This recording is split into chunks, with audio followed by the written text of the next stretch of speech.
Hello, bachcho. Let's read the question first. The question says that which of the following statements are true for a metallic conductor? First, electrical conductivity depends on mass of atom. B. Electrical conductivity decreases with rise in temperature. C. Current density depends on drift velocity of electrons. D. Electrical conductivity increases with increase in voltage across it. So students, सबसे पहले आपको समझना होगा की concept क्या use हो रहा है. So key concept is friends electric current.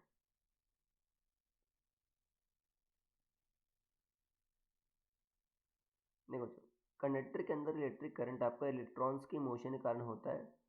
अगर इलेक्ट्रॉन्स के मोशन के पाथ में जो ऑब्स्ट्रक्शन होता है उसी को आप रेजिस्टेंस कहते हो. और per unit length per unit area का जो रेजिस्टेंस होता है वो रेजिस्टिविटी होता है बच्चों.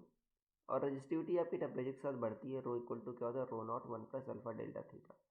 और कंडक्टिविटी क्या होती है बच्चों, आपका सिग्मा जो होता है आपका 1/रो होता है. मतलब अगर रेजिस्टिविटी बढ़ेगी तो कंडक्टिविटी कम होगी. या उल्टा भी कह सकते हो, अगर रेजिस्टिविटी कम होगी तो कंडक्टिविटी बढ़ेगी. यहाँ पर ये कह रहा है बच्चों, ऑप्शन ए पढ़ लेते हैं. Electrical conductivity depends on mass of atoms. नहीं बच्चों, देखो इलेक्ट्रॉन्स के मूव के कारण आपका होता है ना चार्ज फ्लो. इलेक्ट्रॉन्स के मोशन के कारण आपका करंट फ्लो होता है.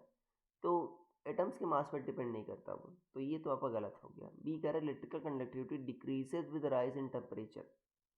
देखो अगर temperature rise with rise in temperature, electrical conductivity decreases with rise in temperature. देखो अगर बच्चों राइज करोगे टेम्परेचर, डेल्टा थीटा क्या होगा, अगर आप बढ़ाओगे तो जाहिर सी बात है रेजिस्टिविटी क्या होगी आपकी, बढ़ेगी. तो कंडक्टिविटी क्या होगी बच्चों आपकी, कम होगी. तो ये आपका सही है. सी कह रहा है current density depends on drift velocity of electrons. देखो बच्चों आई क्या होता है, n e A v d होता है. आई वाई ए क्या होगा आपका, एन ई वी डी होगा. V d drift velocity, n number of electrons per unit volume, e charge on electron. तो जे बच्चों क्या है, n e v d. N e तो कांस्टेंट है तो J proportional to we D है. तो जो डिपेंड तो करता है, इसका मतलब आपका ये भी सही है. डी कह रहा है electrical conductivity increases with increase in voltage across it. नहीं बच्चों, कंडक्टिविटी आपका मैटर की प्रॉपर्टी होती है, उसका वोल्टेज से कोई रिलेशन नहीं होता. तो आपका डी गलत है. तो बी और सी सही हो गए आपके. So I hope you understood it well. Best of luck.